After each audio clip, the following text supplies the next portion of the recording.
Hey everybody, welcome to Forge the Narrative. My name is Paul Murphy, your host. This is episode 220. We are the Bella Lost Souls podcast. I'm joined tonight by Chris Morgan. Happy Sanguinala, everybody. And Ricky Addington. Merry Christmas! What's going on, guys? Happy holidays. We're going to continue recording all the way through in the end of the year. Yep, it's pretty much like we've started recording now, and we're not leaving our computers until it's in the new year. It may feel that way. I didn't sign up for that. Like, I've got plans. Hold it, hang in there, Ricky. Cancel all the plans. All leave canceled. Full-time Forge Narrative. It may feel that way, though. I just did a spot on the Honest Wargamer. I say a spot. We did a 2-hour show just on Mortarion. That's dedication. That sounds gross. But they do a thing over there where they just essentially beat a unit to death, and not just they just pick one unit and explore every single thing about it. I think it's a great segment. I was happy to take part in that, and I think we did. I mean, could have probably talked about Mortarion longer. That's a fun format. That's a neat thing to do, I think. Yeah, it's fun to do. Happy I did it. In the middle of this show, there's a segment going to insert where I did a spot with Colin Watts, one of the champions of Warzone Atlanta. It's going to be fun to talk to him about that. I do an interesting bit about how he alters his strategy depending on what he sees across from in the table and what the mission is, and I think it's a good talk, about a half-hour talk. Yeah, nice sort of adaptive Tactica kind of session. Yeah. The little things that, we can lose, especially if we're in the third, fourth round of a tournament, fatigue could be setting in. You might lose sight of some of this stuff. So maybe a few little tips to help keep everything in focus. Yeah, I tell you, that can be a problem, especially if you're gaming like 1 or 2 in the morning. I don't know. Maybe that's the prime time for you guys. But for me, I'm like, oh yeah, I forgot to heal my dude with my apothecary. And, there's all these like little one-off abilities that I forget to do. So maybe that's why Colin does so well, because that guy has way too much energy, and he doesn't fade like the rest of us. Oh, the exuberance of youth.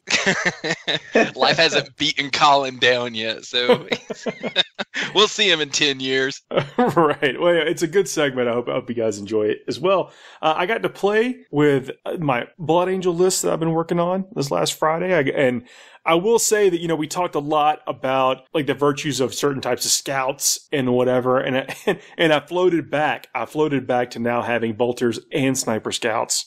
Just almost because I think the threat of snipers might be enough to force some interesting decisions for my opponent. I mean, it's a good point. Just knowing that you can take out my super duper buff character that's going to do all the work for me is going to make me a little more hesitant to be aggressive with him. Or, it may force your opponent to come after those guys just so that they can protect that character. So, well, I think we're going to see a lot of lieutenants and like exalted champions and stuff. No, you're never going to see lieutenants ever, as I'm clicking on one on my list right now on Battlescribe.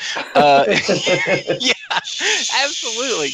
If you're running a Space Marine list without a lieutenant, find 70 points somewhere and put a lieutenant in your army. See, mine comes in the form of the Sanguinary Guard Ancient, because if I'm going to be doing any damage, it's in the combat phase, and that's when his reroll 1s to wound matters. So that's kind of where I get my fix on the lieutenant. Same premise, though. A little bit more difficult to take out a Sanguinary Guard Ancient because of his 2+ armor save. But most lieutenants out there are just rocking a 3+. Yep, he speaks the truth. No, I think, and that's kind of what I come down to, and one of the reasons that I still struggle with taking sniper scouts now is that maybe there's going to be a situation where shooting them from far away is going to matter, but I just have no trouble getting up close and chopping their heads off.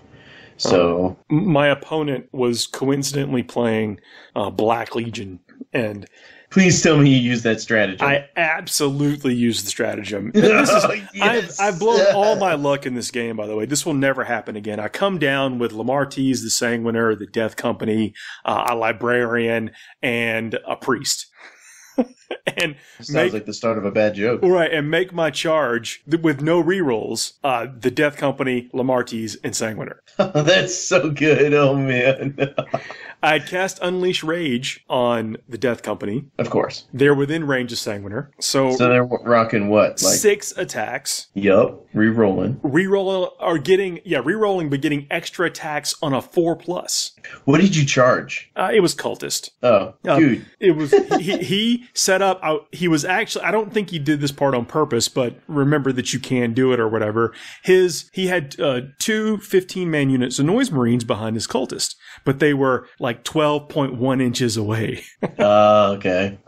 But at the end of that fight phase, I did pop my fight again just to move. Right. And contact the Noise Marine, so I was able to lock out one of them from shooting, even without being able to murder them. Right. That was worth it, though, because Noise Marines are painful. They really are. No, this was a slugfest. We ended up just absolutely beating each other to death. I mean, there were a total of 4 models left on the table at turn 7. The game naturally goes to turn 7, and the only thing I have left at the end is a Fire Raptor. And he has Abaddon and 2 Brimstone Horrors. Not 2 units, 2 individual Brimstone Horrors.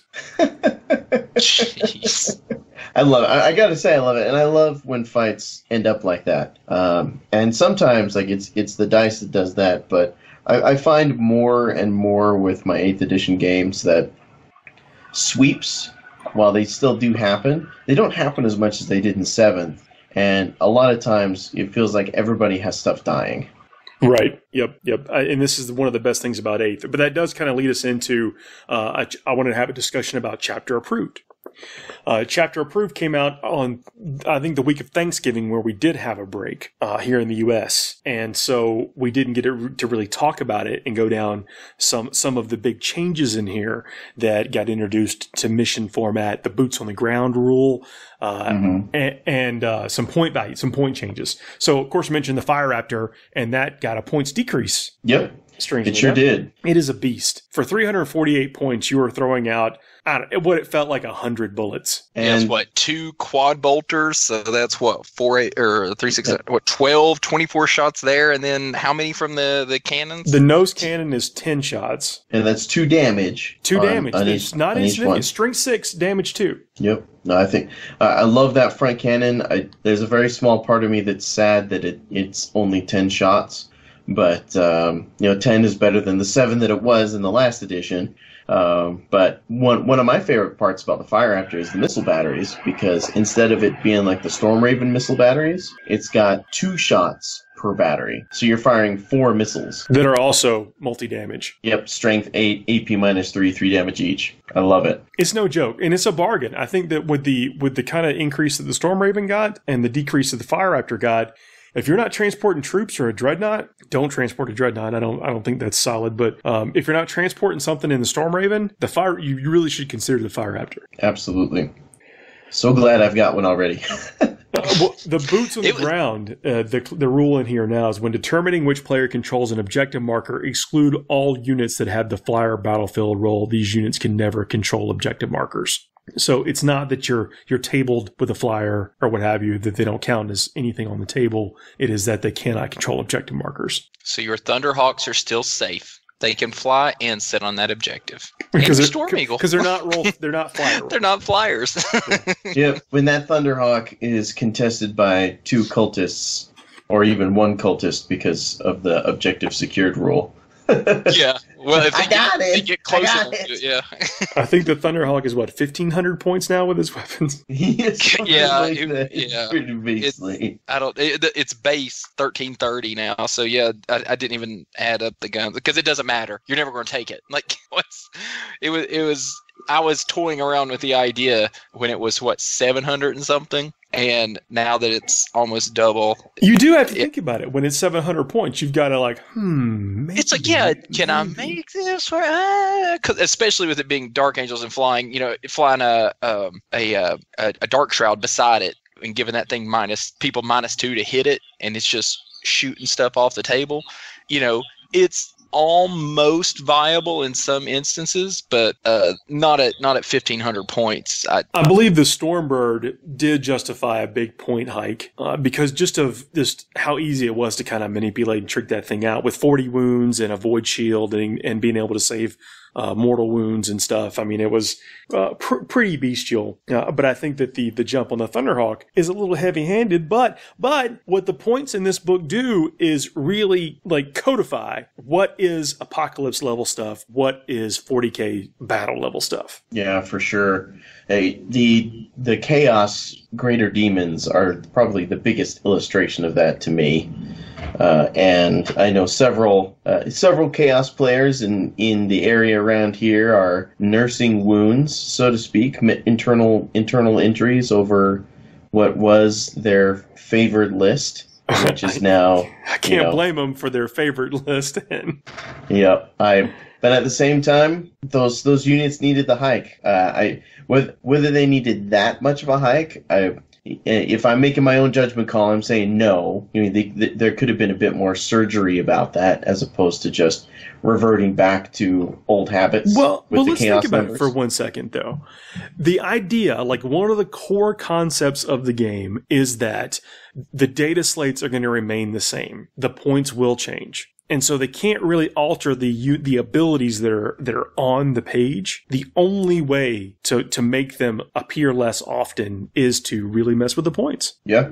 No, I would agree with that. But at least in look concept. I'm not saying that's the best. I'm saying that's the concept. Right. But when you look at the increases to the Forge World Greater Demons, you've got the chaos numbers, the numbers of the chaos gods for each respective demon, except for Bird Brain. Well, now Zinch's favorite number is 2,000. Yep. Which is why everyone has 2,000 Brimstone Horrors. Exactly. That's the exact reason. Yeah. See, it's from the lore. There you go.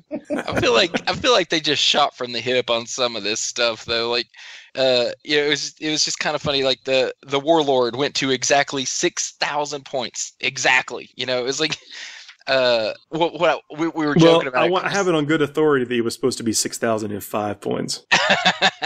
I'm joking. I shouldn't joke about this kind of stuff. But I think though, Ricky, what it is, I mean, it's just drawing that line. Like if you're playing in a battle, an apocalypse battle, who cares if it's 6,000 or 6 million points? Right. Yeah, I get that. What it is doing though is it's drawing that line between match play, regular match play, and more narrative or story driven, or what we consider the apocalypse type stuff. Right, and I understand that, that we're saying, okay, these just aren't going to happen in your normal games. That's fine. However, when they jack the points up so high that I can't even take a Warlord to the Apocalypse event at Adepticon this year, I'm a little annoyed. So the Apocalypse tournament up there is 5,000 points, and I still can't fit a Warlord in it. So it's like, here I am sitting on a Warlord, and it's like I got to call 5 friends. You know what? You should start a super Apocalypse That's what event it is. at Adepticon. The super duper apocalyptic event. We'll figure something out. The understrength support rule is also interesting. The units can only be included as an auxiliary support attachment. I don't know anyone who's using understrength units, especially not in match play. Like I've never encountered this. No one's ever asked us about it. I've never seen it at any of the events I've attended. I mean, maybe there is some kind of groundswell for this type of thing. I don't know, but I've just never seen it. The only reason people would do that, I mean, I guess you could fill out a Force Org slot with it. Like take 3 understrength elite. 3 understrength elite choices. No, I know that. I know it can happen. I'm just saying I've just never seen anyone. I've never seen it done. Yeah, but I mean, I know you could do it, and I wouldn't allow it. I don't think either. I don't know any tournament that one would. Sanguinary Guard guy out of here. He's not. It's not working for your battalion or in your brigade. He's not going to kill anything either, so maybe that's right. Maybe we allow that one. Maybe that's maybe that guy's okay because he won't kill anything. He might have blood a lot. There's a bit of a gaffe with the targeting characters rule here. I think the intent is very clear that they're still talking about the wound characteristic, but it didn't say that. This is an enemy character with less than 10 wounds can only be targeted if it is both visible to the firer and it's the closest enemy model to the firer. And some of the internet took that to mean that if you reduced a character to 10 or below wounds, then it would fall into this category of having being limited on targeting. Like you drop Magnus down to 10 wounds, you couldn't target him. Yes, well, that kind of stuff. The internet, as usual, just takes things a little bit too far. Sure, but at the same time, to play a little bit of the devil's advocate, if we're going, let's say we've never met before, we have no way of communicating what our how we play the game is before we start rolling dice. I.e., I've traveled to a tournament, you've traveled there from someplace else, and we're just meeting for the first time. The only thing we have to kind of translate between us is the rule book, and so sometimes it just has to say what it says. Sometimes it does, and I understand the point that you're making. At the same time, I mean, there are some interpretations and things like that get a little bit weird. Like, we've talked on the show, or at least in the pre-show, it was last week, I think, we talked about measuring movement distances, right? And how, just because you have the fly keyword doesn't mean that you ignore, moving up and down something, right? Yes. I saw a 120 comment post recently debating the movement rules, whether something that lets you fly fly further than 12 inches in a straight line, point A to point B, where your base is going to be. Were we right or wrong? We were right. Okay. And it's what it does is people have a way that they want to see it, right? People have a way that they want to see it. That's a great point. They're going to bite into it. They're not going to let go. They're going to, internet moray eels instead of trolls in this case. Well, that's how us included sometimes read a codex. I mean, we've been wrong with rules and stuff before, and even been wrong reading out of a codex because had some kind of preconceived notion of how it should work, or something in our minds telling us how we wanted it to work. No, and you gotta give some people credit with edition bleed. We've talked about that before. We know that's something that happens. It still happens every now and again to me and to you and to everybody, I think, that's played for multiple editions. But there are some things that should not need extra clarification. I'm not saying this character thing isn't, but the intent seems so obviously clear. Well, yes, I do think that you're right. It's about the visibility and stuff like that. But since this is a change, a modification to the rulebook, what if they reversed a stance on something? And this is the way they were trying to tell us. Now we know, since the publication of the community post that states how they're going to handle the process for when there'll be big updates and when there'll be minor updates. And they also said, oh, and by the way, this is what the character rule is. Yeah. No, that's no longer in question, I think. Right. We know what they mean. But, I guess there was a reality where this could have gone that direction. Yep. No, and I see where the interpretation on this one comes from with the character rules. And I'm glad that GW was on the ball announcing something pretty quickly to clarify exactly what they meant by that. And I'm really happy with their update schedule, and that they've come out and said, this is our routine. This is how we're going to be handling things. This is what you can expect.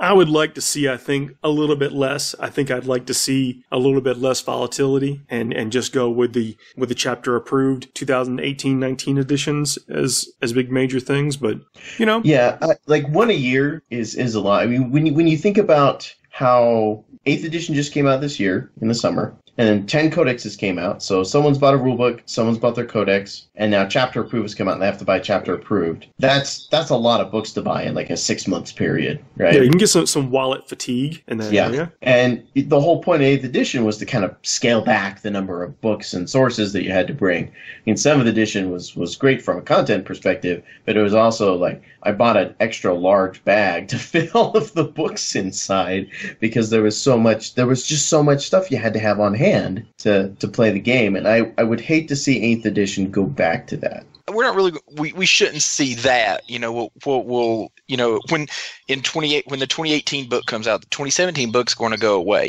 So the reason it seems like so much right now is because they're doing exactly what they told us they were going to do, is get everybody's codex out. Right, and it's great, which is also amazing because once we get everything, then things are going to level out. Yeah. I feel like even that release schedule for updates and rules and stuff that they published, it might not seem so aggressive and heavy-handed and altering because everything will be out. There'll be less to mess with. Yeah, we're not trying to absorb so much. So this coming year, it might still seem like a lot because we've still got quite a few codexes to come out. But in 2019, we're going to be eager for it. We're going to be waiting because all the codexes will be out, and we'll be like, I'm saying by middle of next year, it's going to be everyone I think will understand where things are shaking out, and people can start really getting a handle on what there's going to be their long-term army. They're not bracing for some type of big change or whatever. Yeah, and I'm looking forward to that as well, because I mean, even right now, some of my really hardcore tournament player friends are fatigued. Really, I mean, I had a buddy I was talking to him one day, and he was saying how he was just kind of exhausted trying to keep up with the meta for going to tournaments and stuff, because it was like every 2-3 weeks a new book was out, and then some other boogeyman was out that he had to try to figure out how to deal with. So I guess I like all the codexes now. I mean, I think that you really can play any of them and feel like you're in the game against anybody. But I also see the other point. I don't want to make it seem like I don't.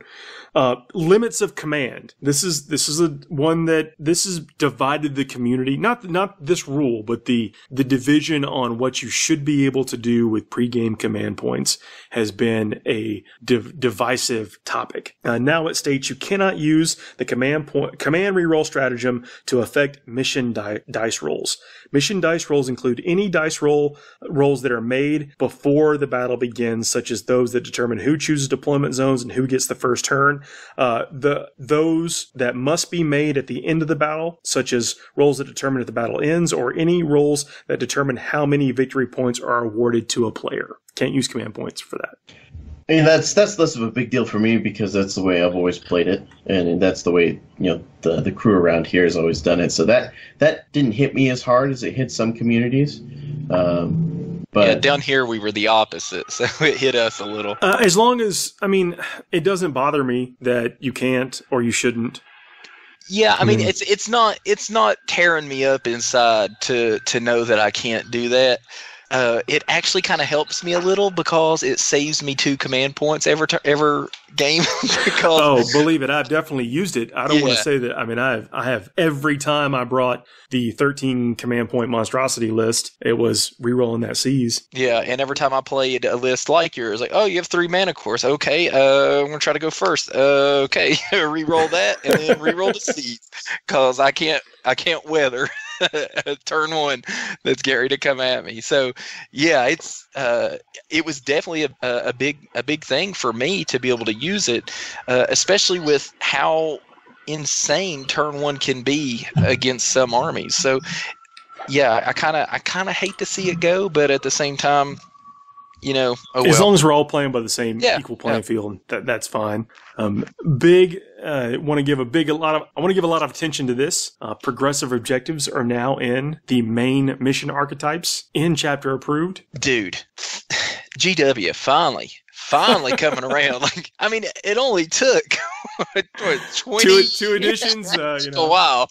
It took a while. And also, to be fair, the progressives they still score them at the end of each turn instead of the start of the turn, so it's still a little bit of easier progressive missions. Yeah.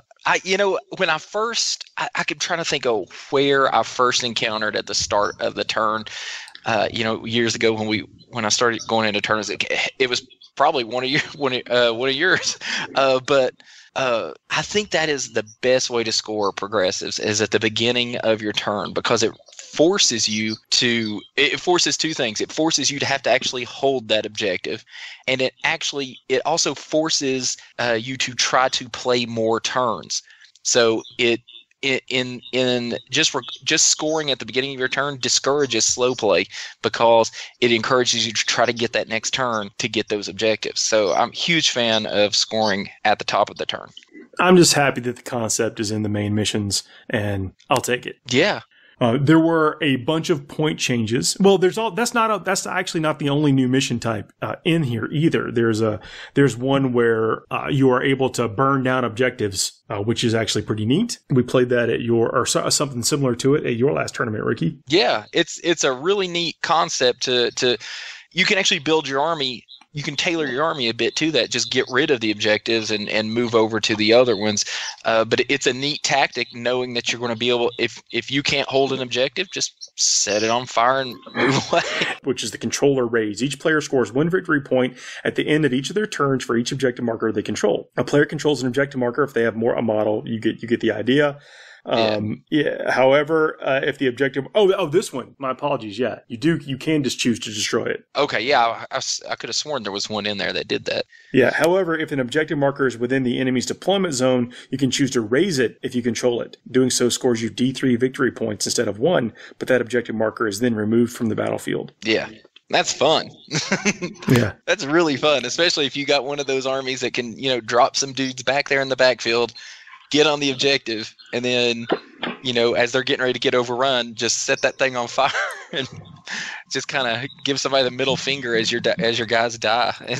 It's kind of fun to see. That's funny. So the point changes, though that's been talked about a lot on a bunch of shows, but there are a host of point changes for both stuff in the mainline 40k codexes and Forge World. I was actually surprised to see the Forge World rules in here, but I was very happy that they did it. So, I don't think it should be understated how important this inclusion is, that there isn't a Forge World chapter approved, for example. Yeah, One exactly. of the biggest arguments against Forge World that I hear is, well, why isn't the Forge World stuff in the Codex? It's not part of the same game because it's in different books. And I've always thought that was incredibly silly. But this... We play in a game where people get emotionally attached to certain ideas. And one of those ideas is, Forge World is always overpowered. Yeah, I don't think they've played with Forge World models in the past year or so. Because, granted, there's one or two standouts. There's a few outliers. But it's been that way for every single codex, right? Every single codex has these shining stars that always see the table, but no one seems to care that those do, but Forge World is overpowered because some of their stuff is good. Look at the Whirlwind Scorpions, for crying out loud. It was so good. It was so good. It was so good, but now it's completely irrelevant. I wouldn't say completely, because I used one the other day, and it can actually still pump out some damage, dude.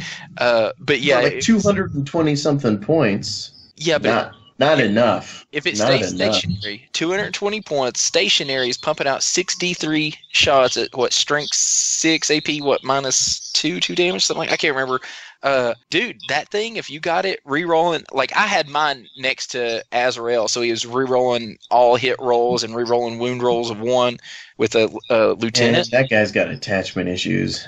I know, but guess what? It did work. It for 220-ish, it put out a lot of damage. I was clearing dudes off of objectives halfway across the table. So it's good in certain situations. I don't know about this Whirlwind you're talking about. I don't think I've ever been as hot on it as you guys have, but the Sakaran, I think it got a little cheaper also. Oh, the Sakaran got way cheaper. Yeah, so the Fire Raptor and the Sakaran are two Marine standouts. Chaos and, Loyalist Marines. Yeah, well, everybody knows the Sakaran, though, because, man, that one was everywhere in 7th. Well, it can be back now. It's pretty strong. Is it still a relic? Still a relic, but I don't think the relic rule really applies like it used to. Oh, it does. You have to take an extra whatever equivalent slot is. Additional rules in the introduction of the Forge World in the Imperial Armor book. Relic. If your army is Battleforged, no detachment may contain more relic units than it does non-relic units of the same battlefield role. In addition, as long as Battleforged army includes at least one relic unit, you gain access to the Relic of the Ancient Glory stratagem. So, no detachment may contain more relic units than it does non-relic units for the same battlefield role. So, if I have 2 heavy support relics, then I have to have 2 non-relics in that heavy support. That's the way I see that. Yep. Yeah. So it's different in that you can take more than one of it without having to take the the Master of the Forge or whatever. Remember, in 7. No, I get what you're saying. Yeah. You used to have to take the Keeper of the Secrets or whatever. Yeah. So it is still a little limiting, but it's not. Well, it's a big tax if you're having to pay a whole nother heavy or an elite. It could. I'm just saying, you have to consider that. You can't just keep on clicking on Sakarans and rolling. Right. Yeah. Even though they are a bit cheaper. So there is that. I'd like to do I'm not sure what to call this, but this is kind of like a midway hobby segment since we're about halfway through the show. Right on. I find myself, like, especially if I'm using color primers or I have airbrushed on the base coats of my miniatures, I find that when I get maybe about halfway done painting them or 3/4 of the way done painting them, that still some of all the work that I've done is kind of washed out, because the base is the exact same color as the majority of the model. Like a marine body, like if I've sprayed it blue, then the base is blue, or red, the base is red. And it makes me like pause, and it keeps me from wanting to get to that next step, because I'm looking at what still looks like a majority of the base color miniature. So in those situations, what I've started doing is kind of changing up my order to where I've based them at the end. I now might do 3/4 of the work on the base before I get to the more heavy detail on the model. Is this a phenomenon that you guys have experienced? Yeah, like this is something that I run into all the time, where I put a lot of work into a miniature, a group of miniatures, and it really just doesn't feel like it.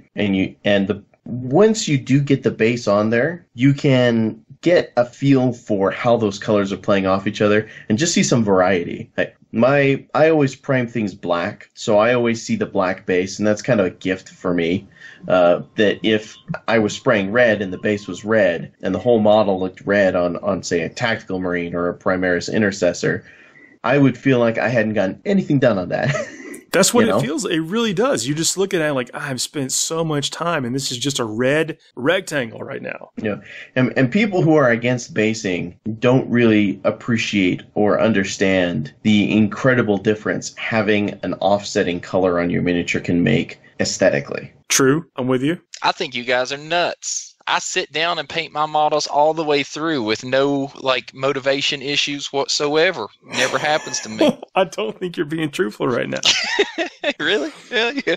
I tried to sell it. I have my bases on there. Like I paint all of mine with the bases on there, and I just save it for the very end. I usually just end up. You just power through it. You don't have the same struggle. Okay, I get that. I get it. How that might not affect everyone, but when I'm painting for 1 hour a day or something, when I get down, you sit at your hobby desk and you're just thinking, what did I actually do the last time I sat down? And painting, you got to stay on a schedule too. And I think to stay motivated, like if you're getting ready for something, you have to budget out your time. You got to kind of stay on a schedule to make sure everything is painted.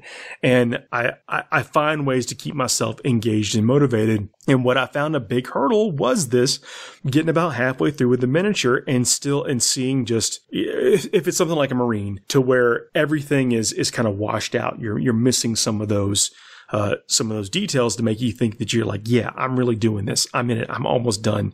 This is looking great. Because you do something like put a base on a figure, or, maybe if it's, we'll stay on the kind of Marine models, you paint the hoses in between to break up things. You got to find something to kind of break up that monotony or whatever, even if it's just the perception of it. And I think that you may find it as something you can do to do something like the base. It doesn't have to be the base.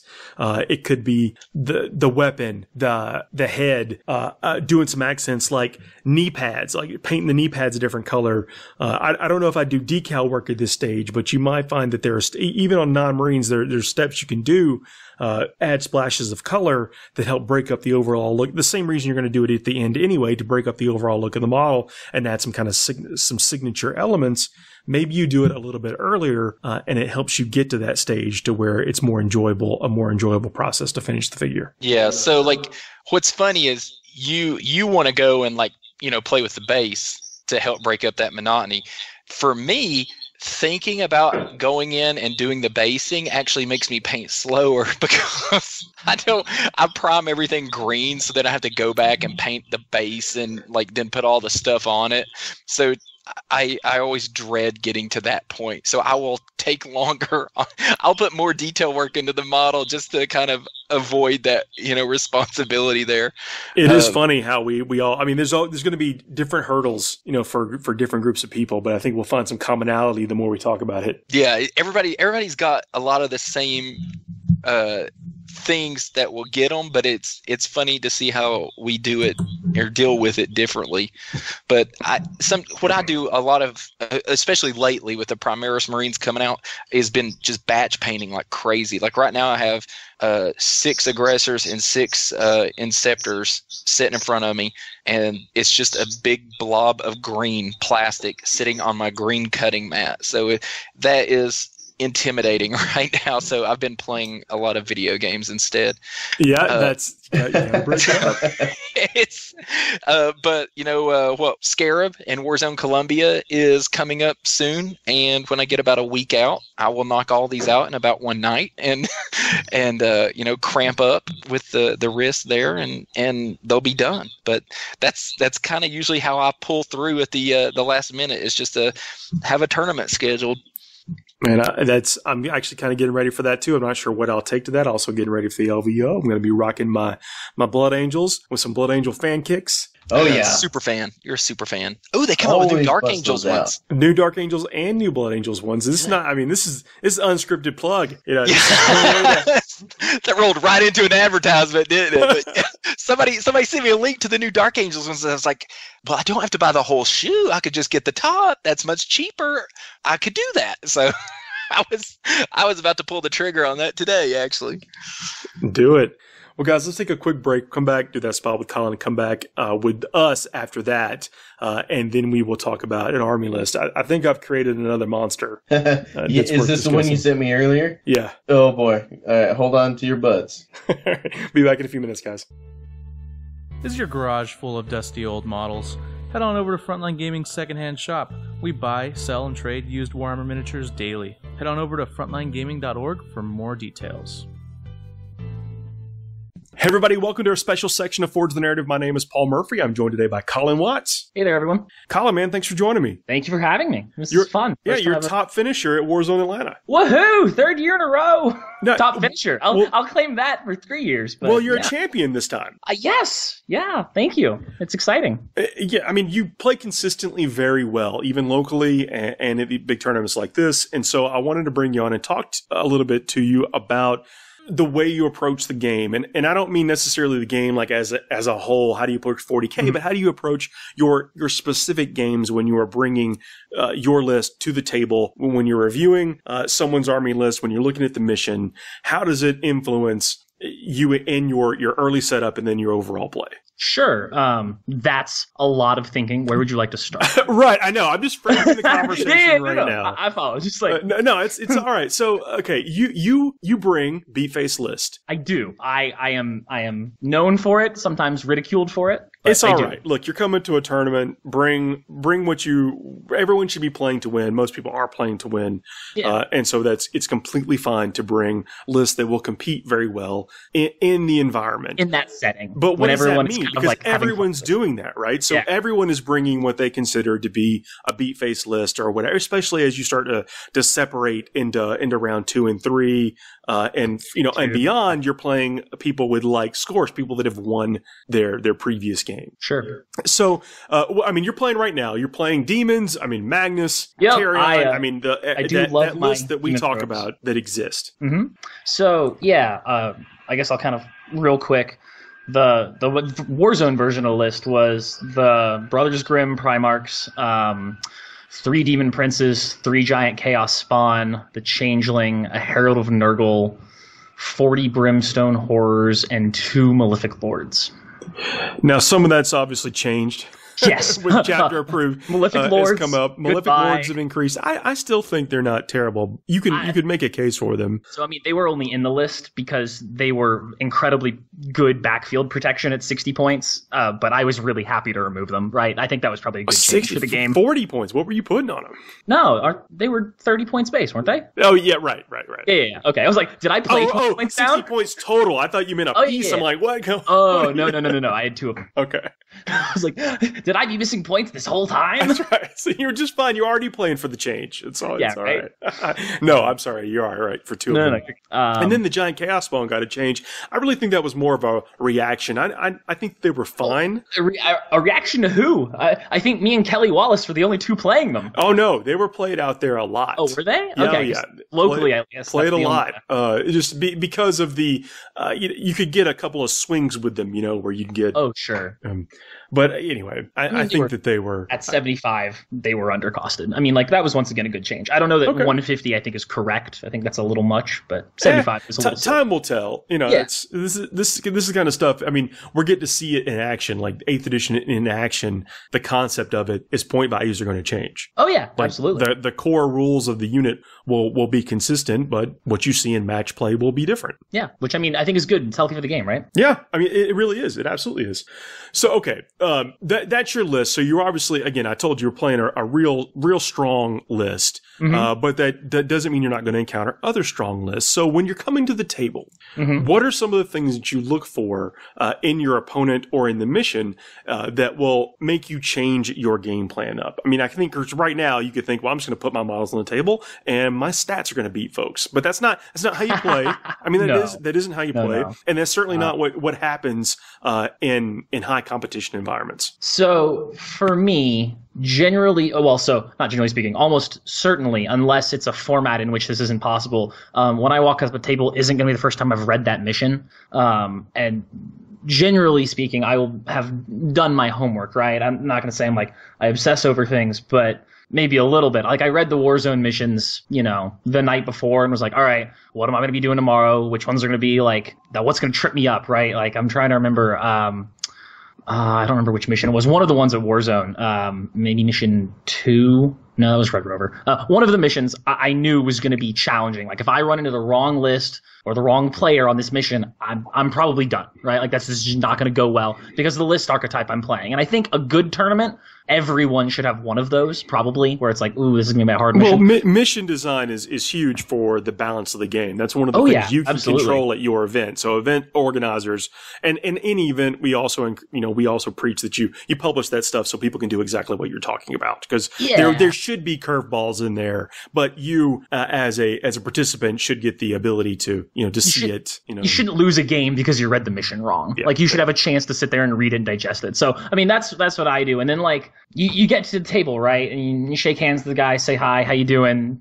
At Warzone, it's do you want a drink? and then you take a look at the lists. And for me, it's I go into a tournament understanding my list very well, and that's not particularly because I'm amazing at divining the good and bad of lists. I just play it a lot, right? This Warzone list, I've been playing something close to it. I played it for 3 months before Warzone, right? I know what hurts, what doesn't, right? And so when I look for the list, I'm looking for those things that hurt, right? And sometimes I miss it, which was the story of my first game at Warzone. I didn't know that Wrath of Mars existed going into game 1, right? Okay. I didn't know that strategy existed. That will surprise you. Here's Magnus right in your face, right? I don't think you can hurt him. I know what the stats of your robots are. They don't hurt me. And he goes, yeah, I'm gonna do this thing. Everything I shoot's a mortal wound in addition. And I'm like, it's on a 6, but it's still a lot of shots. Yeah, on a 6, it's a mortal wound in addition. But he's got 108 shots or something crazy. And I'm like, this is a problem now, right? So I mean, but generally I'm looking for stuff like that. Playing against Andrew, right? I'd played him before that game, but I know the las cannons are gonna be a problem because I can't touch them easily because they're so embedded. I know the manticores are going to murder everything they touch, right? I'm looking for things like that, and then it's how do I effectively neutralize them, right? In the case of the demon list, it's probably what's the quickest way to touch them, because I'm playing a very assault-focused army, right? It's all about get in your face and then kind of grind through you. Just disrupting what your opponent is planning, whatever it is. You put the gas on and you never let off, right? That game is going to end either when I'm dead or I have run you over with my demons, but there is no in between, right? There's no kind of back and forth kind of the way my old traditional shooting armies played. So I mean, that's I guess generally what I'm looking for is what are the things that are going to be the most threat, and then secondarily, what are the things that let him accomplish the mission the best, right? Like my second game we played against Red Rover. I know you played locally with us. Yeah. Let's just say a mission with multiple objectives, multiple 5 objectives or more or whatever. Yeah, or maybe anything that can hold a relic well, anything with lots of objectives, right? These are things that aren't gonna hurt me, right? Like 5 tactical marines aren't gonna hurt Magnus the Red. They're not. But they can sit on that objective and score those progressive points, and I'm going to have to deal with them at some point, right? And it's, when do you dedicate one of your big guns to that? And the answer is almost always dependent on what the mission says. The mission gives me that answer. That's almost not a decision point for me, because if it's progressives, they die quickly, right? It doesn't matter if they're not going to hurt me. I need them off those objectives. I need to start having that differential every turn where I'm racking up more points than they are. But if it's end of game, right, I'm looking for the threats. What can actually hurt me on the table? And once I can manage those, then it's just a matter of watching the clock and being like, all right, we're on turn 4. I have to go touch these things. All right, it's turn 5. I have to finish them off, right? Like clock management dictates those decisions more so really than any. And you're speaking like the turn clock, not actual like tournament cool. time at this point. You're not. Not the tournament clock. No, I understand what you're saying. I just didn't want the point to be lost. Oh yeah, absolutely. I get that. So okay, but that's a good point. So progressive objectives are going to be a lot more common now. I mean, worldwide. Well, they're in chapter approved. So that's true. So they're around to stay now. Now it's still like it's a little bit of the easier progressive. It's not you score it at the end of the round, not the top of the round. In chapter approved, but it's the concept is still the same. If it's that type of mission where they're going to be scoring every round and they have more of these, what we call OBSEC units or whatever, then that stuff has to be rounded up first. They may have like a big juggernaut unit that says, look at me, shoot at me, or whatever, but that's not probably going to win the game for them. Yeah, I mean, in that situation, right, that's where I take the giant chaos spawn that just don't die. I'm like, here, eat them one at a time, eat them 3 at a time. I don't care. Have fun. I'm going to go over here now. I have other things to go deal with, right? I don't need these to win the game, so I sacrifice them to your unit of doom. Well, okay, that's another good point. So you would then be looking at what you can sacrifice. I mean, you don't need most of your army to win the game, right? If you get to, like I was talking about progressives, right? You can have 25 TAC Marines sitting on 5 objectives. If you somehow are allowed to do that for 2 or 3 turns, you've won the game. It doesn't matter what your opponent does. The only way you're not going to be allowed to do that is if your opponent does something to you. Yeah, so that's what you're talking about. You're the opponent in this case. You got to be doing something to them. Well, sure. But kind of the calculus of at the beginning of the game is what's expendable to me, because that changes every game, kind of depending on your opponent. If you're playing against guard, right, a heavy infantry guard army, Magnus is expendable. He has 7 attacks that hit really hard, and he has a smite. That does not very much to 100 guardsmen, right? So he is now a tool that I can use to move a flank or otherwise control board space and draw fire, but I don't really need him to live, right? He's not going to accomplish anything on the board for me. So, I mean, but in a game versus knights, he's my all-star, right? He's going to go knock a knight a turn. Well, you want him sucking down mana core shots in that case. You want him to appear threatening enough, which he is, by the way. He is terrifying, right? He's 7 attacks. Guard don't care. But I'm saying he's a big old model. I mean, he's a big guy. It's true. And then there's a lot of internet talk about him. I mean, everything's justified. I'm not saying he is like not good or not amazing. I'm not saying he's not amazing either. He's terrifying. But you're right. In that situation, you want to push him forward. Just make your enemy give them decision points. Do they fire at your brimstones back there, or your cultist, or your chaos space marines? I mean, not the. And you don't have it in your list, but I'm talking about just a general person with their mana cores, their wyverns, or whatever, or are they going to be shooting at Magnus? And I think they're always going to make the call to shoot at Magnus because he's so intimidating. And I think also there's a little bit of almost a prisoner's dilemma in that interaction where it's like I was just saying, I think Magnus is expendable, and of course he's still dangerous. I'm not saying he's not, but in that particular interaction, he's expendable. So I can dictate board space, but if you mess up, right? If you don't manage that threat, I can warp time hop him around, and suddenly I'm touching tier 2 mana cores. Now that's a problem, right? Now he's a threat. If you're playing in a progressive game to where you are scoring points, let's say you're playing against someone who's equally listed, equally matched in every way, those first couple of rounds actually matter in a progressive game. Oh yeah, absolutely. Like, I mean, you can get a 1 point advantage and that be enough to win. Oh yeah, I mean that's honestly, I think, because Andrew and I talked about it after the game. We both messed up turn 1. We think, right, when we were both playing, because we tied, right, of all things, because we had straight down the middle progressives through that whole game, because neither one of us in the early game, when we kind of had the board space with our armies to do it, we didn't commit hard enough to getting onto the objectives. And it's like, all right, well, that's kind of how that worked out. You know, you gotta. Turn 1, I think, is probably the most important when it comes to progressives. Well, yeah. Well, this is especially if you think you're going to be in some kind of grinding game to where it's just like attrition war. Yeah, you know? I mean, if it just is. I mean, you have been at GTs for a very long time. I don't think you go into the top rounds of any tournament going like, yeah, I'm just going to table this guy on 2 and then I'm just going to win. Like, no one's thinking that. Like, you don't. Okay, you want that to happen. You want.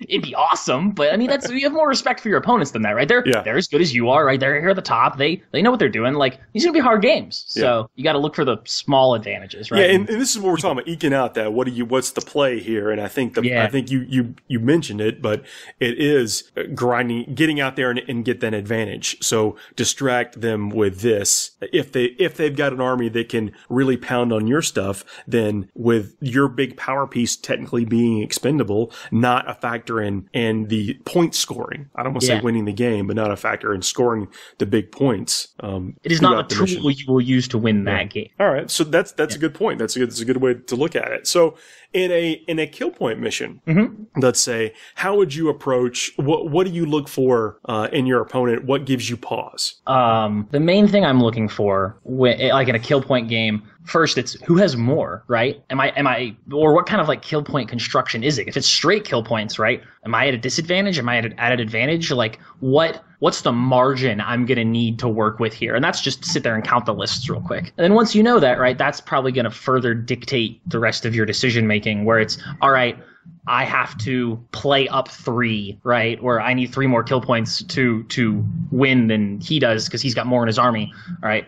That means I can sacrifice less things. Whereas if it's like, I'm up by 5, right? He's got a lot of crazy expendable units that aren't very useful. It's like, all right, well, cool. My Brimstones are no longer objective holding board management units. They are now a full press screen. That's going to go try to touch things because I don't really care if they die because I already have this kind of built-in kill point advantage. Right? You have a pad of 5 or so units or whatever that I can kind of manage. And in general, right, I think that transition is probably the biggest one in like more kill point focused games is you stop looking to, all right, how can I score objectives? What's durable? What can control space in an objective sense? And you switch it to all right, what is the kind of secondary role of those objective holding units and how can I use them to disrupt my opponent's like tactical decision making?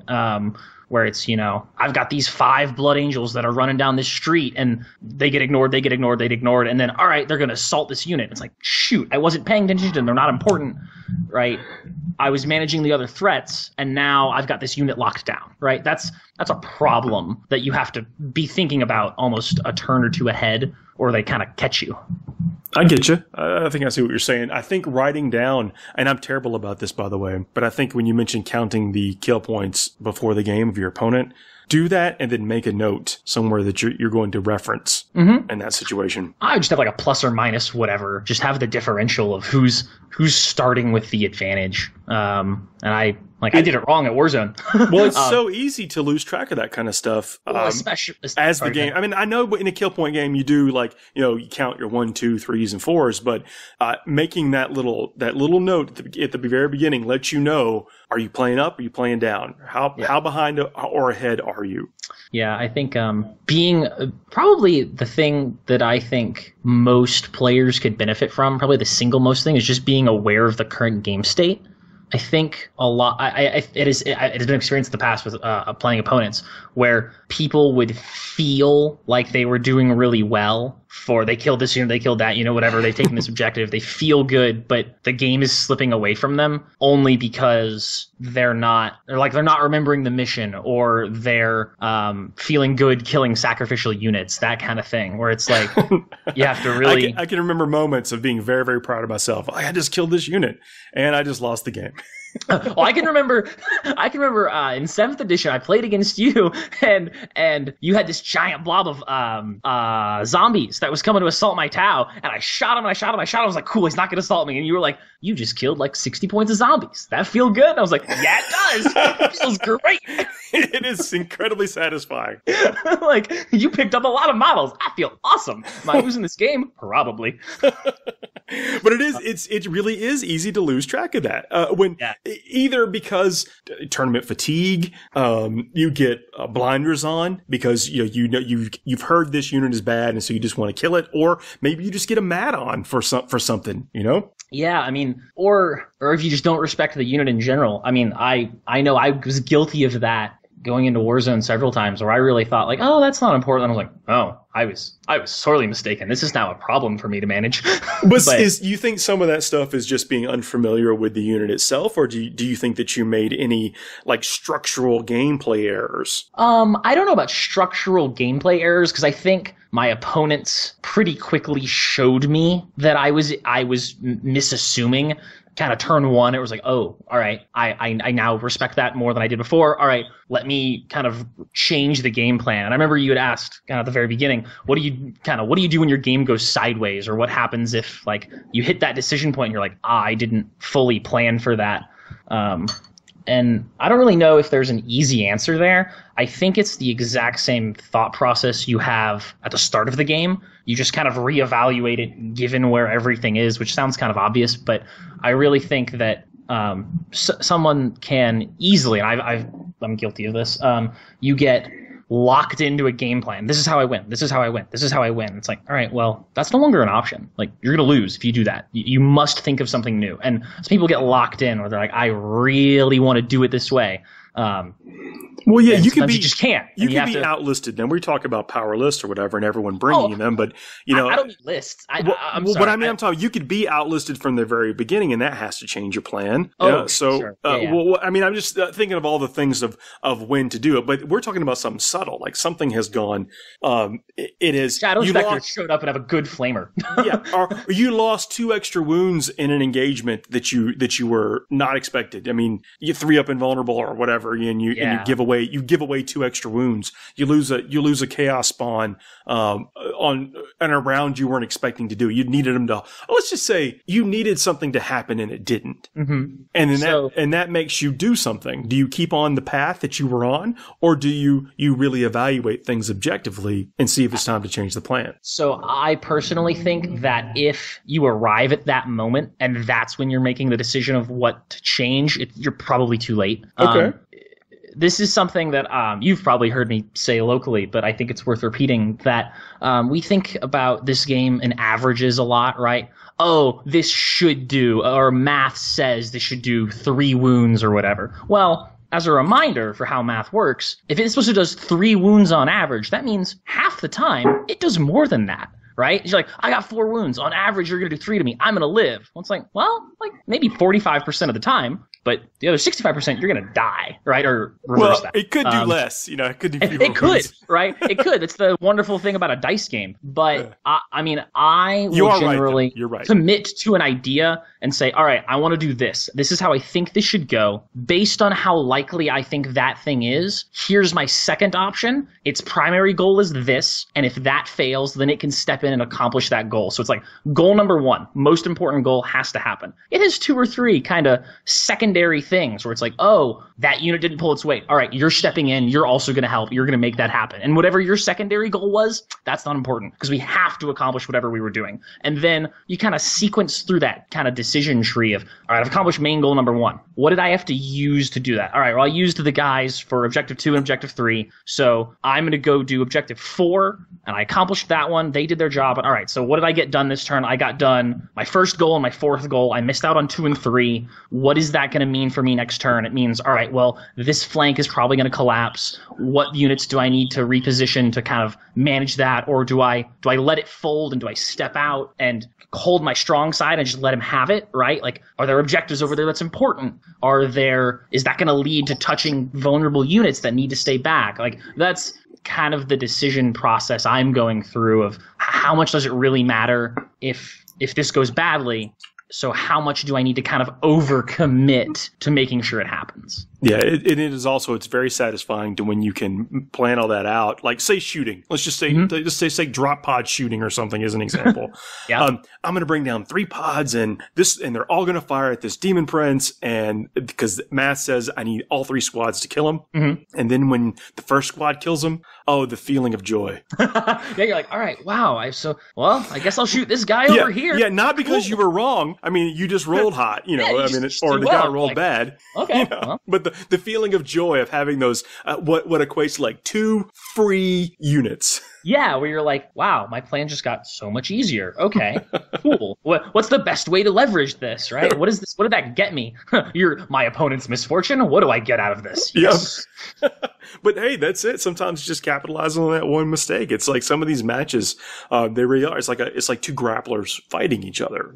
Yeah, you're looking for someone to slip, and then you can look for it. I mean, it's small stuff. I mean, I think. And that's kind of the root of this conversation is how do you recognize the small stuff? If we can find a way to voice that, I think it kind of helps people get to that next level. I think the small stuff is generally found at the intersection of your list, your opponent's list, and the mission. And that sounds really obvious because that's the whole game. But what I mean by that is that there is going to be some interaction between my list and your list where, like, you think you have an advantage because you have this unit that, like, on paper is going to beat my unit, but my unit has, like, more space control. It's faster, right? And you think that doesn't matter because you've got long range guns and you're just going to gun them down. Okay, great.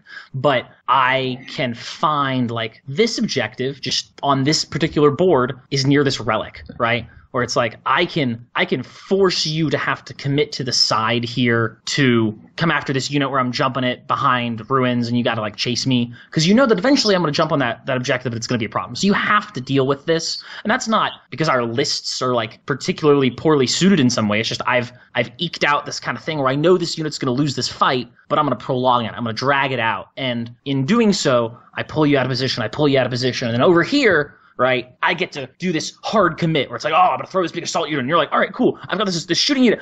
Oh, shoot, they're out of range because I just spent the last 2 turns chasing this little dude over here, right? Those kinds of interactions, I think, is what I would call the small stuff. And it's just so situation dependent that I'm not sure there's, like, an overarching guide. I think it just comes back to what matters in your list to win this game, what matters in your opponent's list to win this game, and what matters in the fight. Yeah, well, I can think that we could just easily say, keep your eye on the prize and, don't lose the path to victory. But that's not always as easy as it sounds. It's certainly not. There are these little things that come up. And again, if you misjudge the range of something or misjudge what it actually takes to take something down, those are recoverable situations, I think. I mean, sure they are. But as long as you recognize them exactly when it happens. Yeah, I think kind of the old adage, that's an old adage because it's so successful, right, is hope for success and plan for failure, where you should go into your game expecting your plan to unravel on you really hard and to know what happens when that does. I think that's what playtesting does. I mean, it really does. Knowing when you're actually in a bad spot, knowing when it's actually time to change your plan. And I mentioned this kind of stuff a lot, and I think we really have gotten a little more essence out of this discussion, I think, or that concept of knowing when it's time to alter things. When are you really in a bad way? And also, just stick it out, right? That's something I'll give previous Warzone winner Thomas Bird credit for, is he fights tooth and nail to the very end, where it's like, Thomas, I know I've won this game, but you're going to make me earn every inch of board. You're going to make me earn every kill point. Or just, oh no, I've got this idea, and I just roll sixes and I'm going to win. It's like, all right, Thomas, I get it. Like, I know you're going to win, but no, you're not. I'm just going to have to work really hard to make you believe it. And he won't believe it until the game is over, right? I do see what you're saying, though. And I think that... I think people give up easily, right? It's like, oh, turn one didn't go the way I wanted it to. I think I'm going to lose. Well, let me also point out that or mention anyway, not point out, but sure. we play a game where you become emotionally attached to certain units, certain concepts, certain things, or whatever, And when that piece dies or it whiffs, you could lose a little bit of yourself in that. Everyone should go play chess. Everyone should go play chess. And just watch all your pieces die over and over and over, and just get that detachment. Just step back. It's okay. I know you spent 100 hours painting it, and it's gorgeous, and it's amazing, and you love it. That's how I feel about the stuff Adam painted for me, because it's so gorgeous. But just let it die. It will get picked up. It will. This Sanguiner died to Overwatch Mortal Wounds.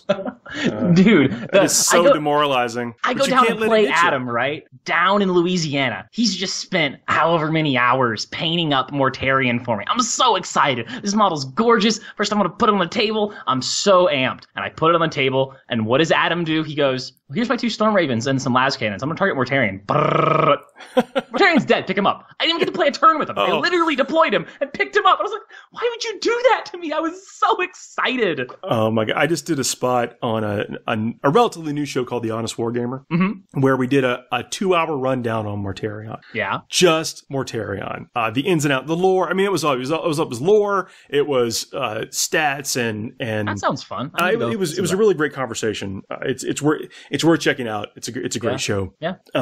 But it basically boiled down to the fact that people will be taking Mortarion because he's cool, or because he has good stats, or there's a combination of both, or they've just been a fan of Death Guard forever and they finally got he's an awesome model. There's 100 reasons to take Mortarion, but he will die 99% of those times. Yep. I mean, I went into every game knowing the list of things I wanted to die and in what order and in what timing, right? I want the Primarchs to die on 1 and 2. I want the Giant Chaos Spawn to die on 3 and 4. And I want the Demon Princes to die on 5 and 6. Yep. And if that's the way my game goes, I'm going to win the game. If you kill both Primarchs turn 1, I'm probably going to lose. If the Primarchs aren't dead by 3, you're probably going to lose. And I just know that from having played enough test games, right? Yeah. Is these are the units that are going to carry me through that part of the board state at that turn. And so I know what needs to stay alive, right? And if I can somehow get you to shoot Giant Chaos Spawn before the Primarchs, I'm so excited. Please do it. I just don't know.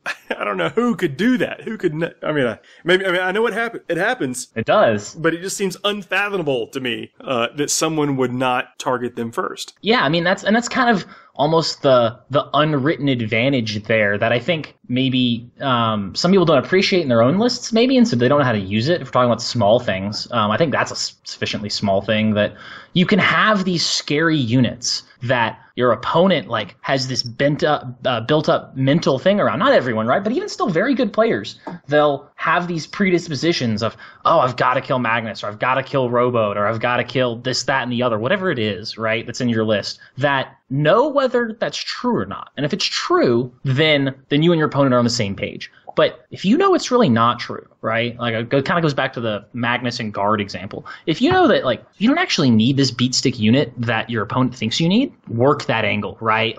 Play it up, push him out hard, use him to be the tool of terror that your opponent thinks that it is, while you're actually going about accomplishing the mission, right? Pay no attention to my other hand that's pulling your watch off as I pull off this magic trick, right? That kind of back and forth. Yeah, I like that. I like that advice a lot. Well, Colin, it's been great talking with you. Yeah, man. Thanks for having me. Hopefully I can have you on again sometime in the future as the list evolves, especially after maybe demons get some rules. Maybe, maybe not. I'm so excited. Do you know when, Paul? Is it a secret? I said maybe not. Maybe not. Okay, so I'll take it. That has been, I think it's already been announced that it will be coming shortly after the first of the year. Yeah, it's coming sometime here soon. Yeah, but I'm pretty excited about them. Games Workshop does they have a love affair with demons as well, and I think that's one of their unique properties that are always fun to read about. True. They are kind of unique, aren't they? They're different than pretty much any other thing out there. Well, it's part of what makes Warhammer, and I think the game is better when Chaos on the Space Marine and the Demon side is strong, in my opinion. Sure. I mean, so the Chaos Soup, right? It's a thing now that kind of wasn't in the same way ever before, and demons are a core part of that. Oh, absolutely, man. Well, again, Colin, it was great talking with you. Yeah, thanks, man. Hope you have a good rest of your night. You too. FTN is brought to you by Bell of Lost Souls. Check out www.bols.org for the best daily hobby articles on the web.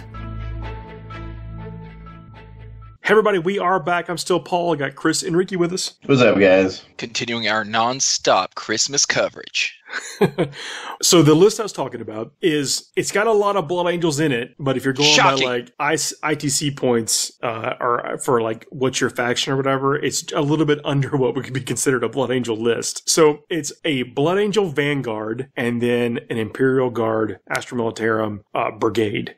So yeah, 13 command points. 13 right? command points and Blood Angel gun line with some conscript assault units. Ogren bodyguard. Yes, I love it.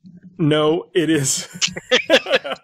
It's Lamartie's 2 14-man Death Company squads and a Sanguinary Novitiate, a priest with a jump pack. Yeah, you could go that route. I mean, that sounds good too, I guess. That fills out the Vanguard detachment. And then you go over and you get, several Primaris Psychers, 6 infantry squads, 3 Mana Corps, 3 Scout Sentinels with autocannons, Harker, Master of Ordnance, and a platoon commander. Oh, sorry, a commissar. I think a regular old commissar instead. Basically a minimum brigade and then a minimum vanguard. And that's given you a pretty stout guard defense. And it's replacing the Grey Knights that I've been taking and having so much fun and luck with 28 Death Company guys in 2 separate units. The funny thing is, just your guard detachment could win you some games. So the Death Company is just a bonus. Well, with 2 units of fat Death Company guys. Now, I think if you're really going over the top, then you put bolters on these guys. Yeah. Like if you're going for super optimized efficiency, you're doing bolters and chainswords. Yeah, so you come down. Let's say you don't bring both units down. I don't know what the working title of this army list is. I don't think it's the Rage Wave, because you can come down with 1 unit with Lamartie's, use Descent of Angels, reroll charges with Lamartie's, and that's giving you a 3d6 rerollable charge. Then you're in combat. If you want, you can then take them back up into Deep Strike and come back down with 2 units of Death Guard. Death Company? 2. Sorry, 2 units of Death Company. All right, your Nurgle was showing just a little bit there. On round 2, and do it all again. And then if there's anybody left, you've got enough command points to take them back up, take 1 unit back up into Deep Strike and come back down again with the same, just rinse and repeat until there's nothing left.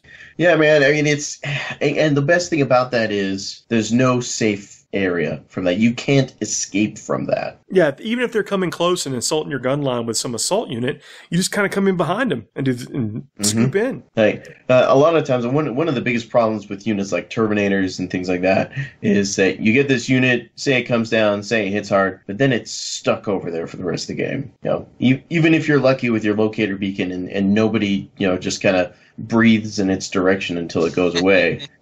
Yeah, you're really committed with most of these hammer units that you've got. So, yeah, like Chris said, like your ability to move them wherever you need them, when you need them. They're going to kill things. They're going to move to kill other things, and then at the end of the game, they're going to move and set on an objective for you, or get line breaker for you, or whatever you need. So it's it's going to be. I think the worst part though is you got to take those models off the table, and then you got to put them back on the table. Take them off There'll the be table. significantly fewer Death Company after they've come down, I think, and done a round of combat. But there's what you're doing is confusing people's play styles with this because. Or their strategies, not play styles. Because when they're facing a gun line, they behave a certain way. When they're facing a heavy assault, they behave a certain way. So you're affecting their deployment and you're affecting their strategies in big ways that you can absolutely capitalize on with either half of the army. Yeah, it's. I'm sitting here trying to think of how I'm going to deal with that list, and I'm having trouble, if I'm honest. But it's. What do you focus on? Do you just try to? Well, do you brace for impact? Yeah, that the Death Company are coming down, and they also have the Forlorn Fury, so you could technically keep one unit on the table and then move them before the game starts, and so they're going to be and advance them before the game starts. So they're coming, 16 or I mean, more or less they're coming a bunch of inches closer. And then you get the second unit coming down with rerolling charges and Descent of Angels with 3d6. I mean, you're going to put a ton of multi-attack dudes that could potentially fight twice because again, you've got the command point engine there with the brigade, to do you're pushing around a lot of threats. Yeah. And the only thing about the Death Company that just kind of makes me a little bit sad is the chain swords. There's so many chain swords that you have in this list. And it's going to be great for killing a bunch of chaff and stuff that's going to die to pretty much anything. If you play people who have luck like the people that I play, you're going to find a lot of people making 3+ saves on their vehicles or whatever it may be, right? Where you're just not going to be turning over on those high value targets with the Death Company as much.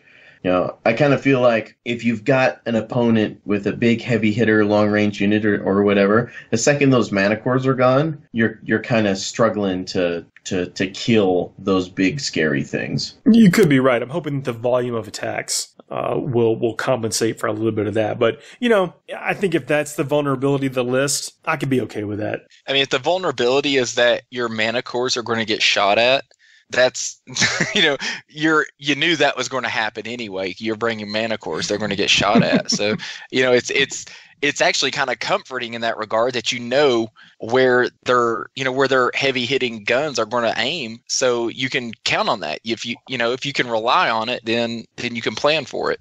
I don't currently have 28 Death Company appropriately equipped for this, but I'm looking at my bits box over there thinking I can make this happen.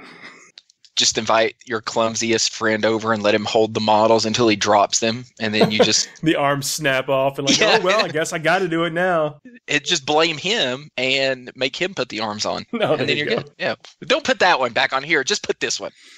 For the upcoming tournaments, I believe I'll be playing a more holy Blood Angel army. I'm not sure I'll mix it in with the Guard, but we'll see. I've been happy with the playtest so far. Yeah, I'm staying true and pure in my army list building, and I've had a really good time with the Blood Angels Brigade in the test that I've done for it. I think of the total games I've played with it, I'm 3-1. So I'm hoping to do some minor refinements to the list.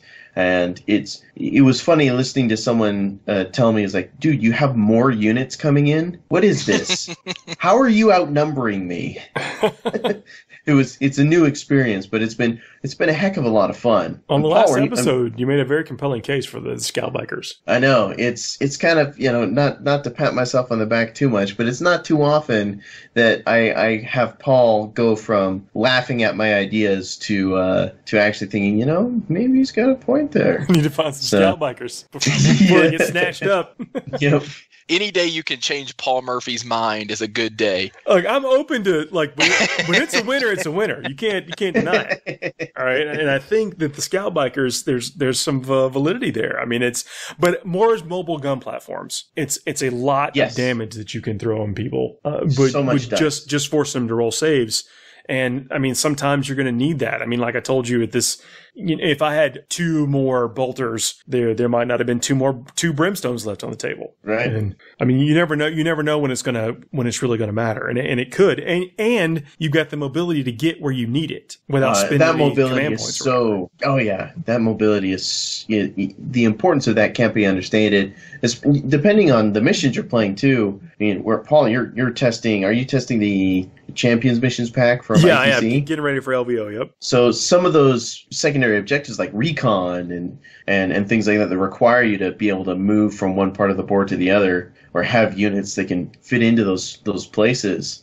That can be so powerful, and those extra points can really, even if you're winning your games, having more battle points makes a difference when it comes to who wins a tournament with it.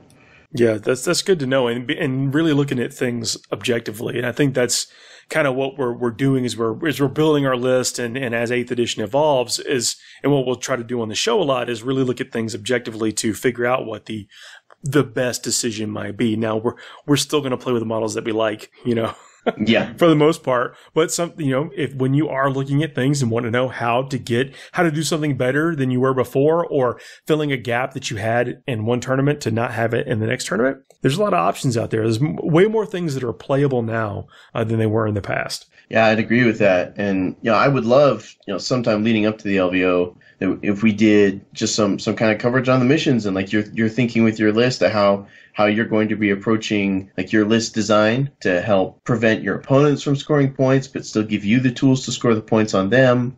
And people may not know, but I'm one of the head judges for the 40k championships. So there's a lot of talk going on behind the scenes on the best ways that we can deliver on this tournament, and we've been working pretty hard on getting those missions good. I'd love to get your take on it, Paul. Oh yeah, I mean, I'm definitely going to be playing more of them, but taking them for what they are. Like just trying to figure out how to compete the best with those missions, and that's what you should do leading up to any tournament. Is try your best to make sure you can accomplish most of the goals, and know when you're going to struggle. Yeah, for sure. There's some other news, Paul, that I'm pretty excited about in relation to Blood Angels, and this in particular has to do with GW's community page. Very true, man. You do the honors. I'm very happy to report to you guys that Games Workshop's going to be publishing an article I wrote on the Blood Angels unique dreadnoughts. That's going to be after the first of the year. Yeah, it's on the schedule after the first of the year. We're very pleased that they're allowing the community to have involvement. Now, of course, you've seen articles from other folks on there, the non-GW as well.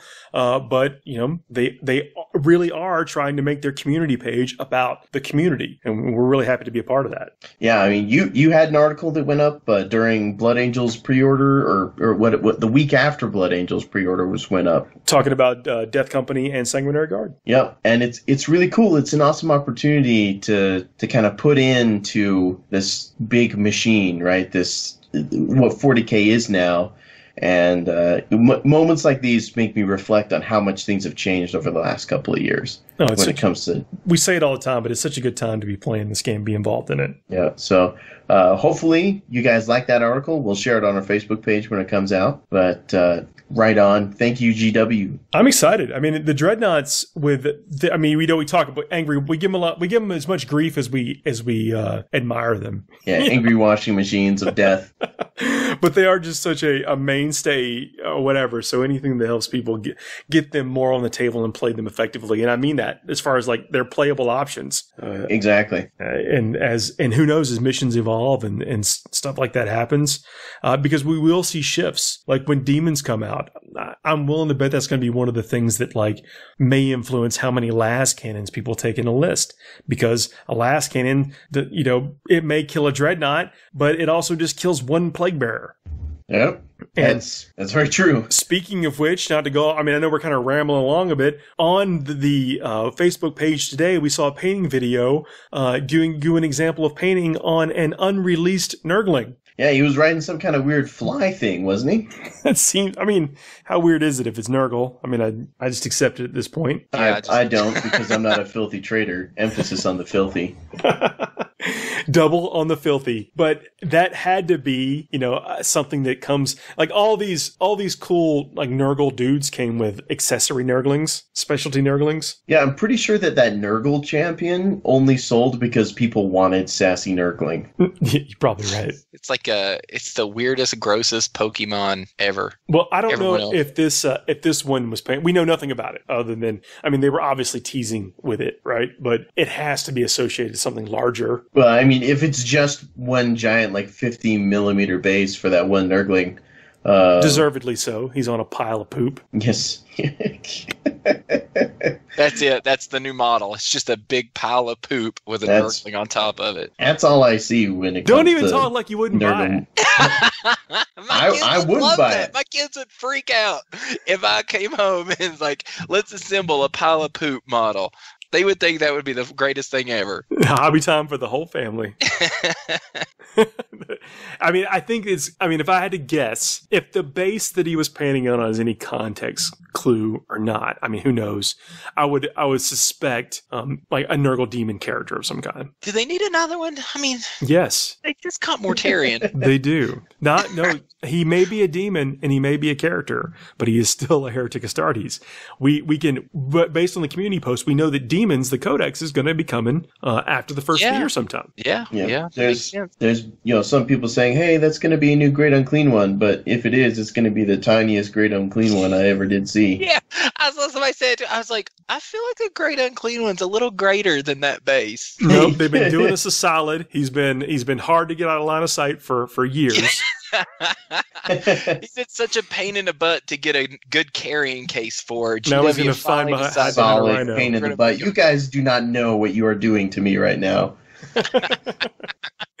Like he's now going to be able to hide behind a rhino.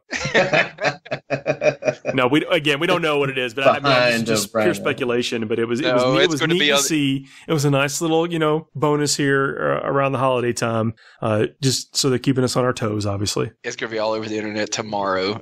I heard Paul Murphy say that the new Greater Unclean One can hide behind a rhino. Abuses line of sight. He models for advantage. The new Greater Unclean One is abusive. That's going to be on something somewhere. Well, chances are, if Paul puts it in a list, it probably is. Look, y'all know that list with the Blood Angels and the Guard is good. Yes, we do. Yes, we do. The only real question, it's not a question of if it's going to be fielded. Is it if I replace all my Death Company arms with bolters? That's the only if. Yeah, is it going to be Wissywig? That's yeah. It'll be fun to break out once or twice, I guess. Yeah. Just the waves of black armor crashing into people. It's narrative. It's like total Siege of Armageddon if it happened on Catachan. Yeah, if it happened on Catachan, and the Siege of Catachan, it would need to, because the Catachan guys would have to be blended in, not to be torn to shreds themselves. Yeah, I was about to say, doesn't the planet kind of take care of that for them? What do you invade? You just keep the Death Company facing a certain direction. Like, you're only really in trouble if they've broken through the lines. If you're playing like a corn force that's already assaulted you, then everybody's going down. But that'd be beautiful. Yeah. Let's never say Paul doesn't have any sense of flair for the narrative. It's going to be amazing.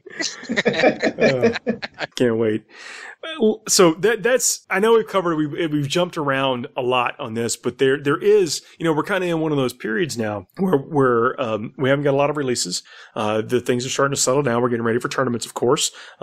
Really excited about doing hobby for the Blood Angels. And it is fun to be seriously painting an army that I care about so much. Now to use competitively, we've got to paint up a figure every now and then, or just something I had a vision in my head or whatever about way I wanted something to look and try to paint that. But now I'm painting stuff to get it on the table to use competitively, and that's fun. Yeah, there's something about like painting the army you love to play. It's like when I paint like Astra Militarum stuff, it's neat.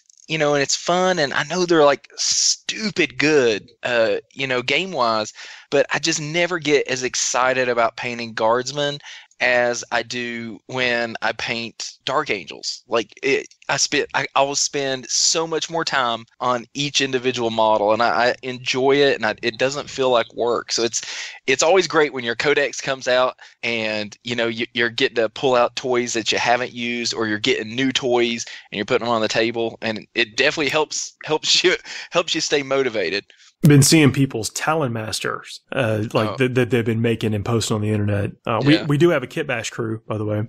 It's a Facebook group dedicated to just kind of kit bashing, and people ask for like bit suggestions and post their largely kits, not conversions. It's not real fancy, but it's just about getting the most out of your kits and your bits. And it's a really active group, and it's fun to see people post stuff. And again, I've seen some Talon Masters roll by. Now, I don't know if in the Kit Bash crew, but in other groups, to where people are posting, some neat looking figures coming out of that Dark Angel book. Yeah, and if I could just put out one quick PSA for those who don't know, if you are building Samael or a Talon Master, the loadout is the same with the two assault cannons, with the twin assault cannon and the twin heavy bolter.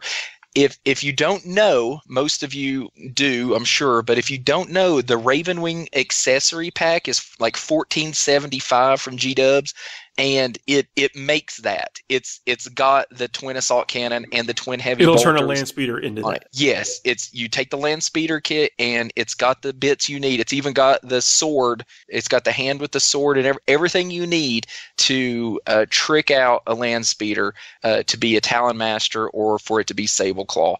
So even if you have no skill whatsoever or no desire to kit bash anything or customize anything, just get that accessory sprue, clip the pieces off, and it goes right together, and you've got a Talon Master. It has so many good bits on it. It is fantastic. It's got everything on it. If you're a Dark Angels player, you will love that sprue. My favorite bit on it is like this rope with these scrolls and lamps like dangling off of it, but it's flapping in the wind. It almost makes a perfect Black Templar accessory too. Oh yeah, I could see that for sure. I love that piece. It looks good on the side of tanks. It looks good on everything. There you go. Chris, you had a finishing move segment you want to bring up. Yeah, this was actually suggested by a listener. He was talking about just coming back to an army he hadn't touched in a long time. And you know how it goes over a course of years, Paul. We've talked about this with Reds, how you can tell when something was painted. It's like rings on a tree. Exactly. And his question came to, one, if you're going to strip your models, how do you strip them? But if you don't want to, what are some of the things you can do to bring the model up to speed without necessarily like slathering it in a whole bunch of new coats of paint? Devil in mud. End of story. All right, finishing moves is done. We're ready to. It's a great topic, by the way, but I'm done. That's all the info I've got.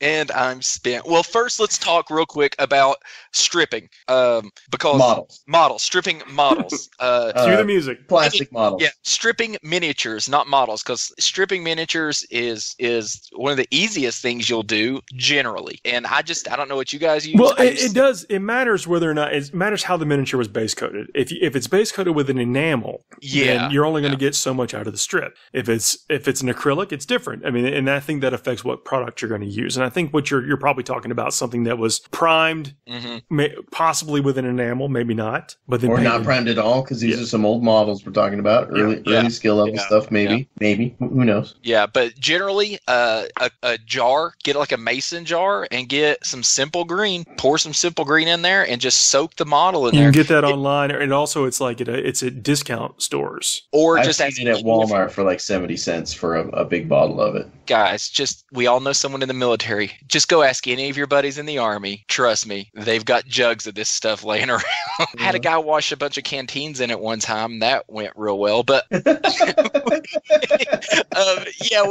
Army cleans everything in simple green. So it's the most, like, for some reason, it's like a comforting smell to me, because it reminds me of you get all these memories, of a job well done. Yeah, but the point is, just get a mason jar or something, put simple green in it, and soak your model. If it's a metal miniature, you can leave that thing in there for as long as you want.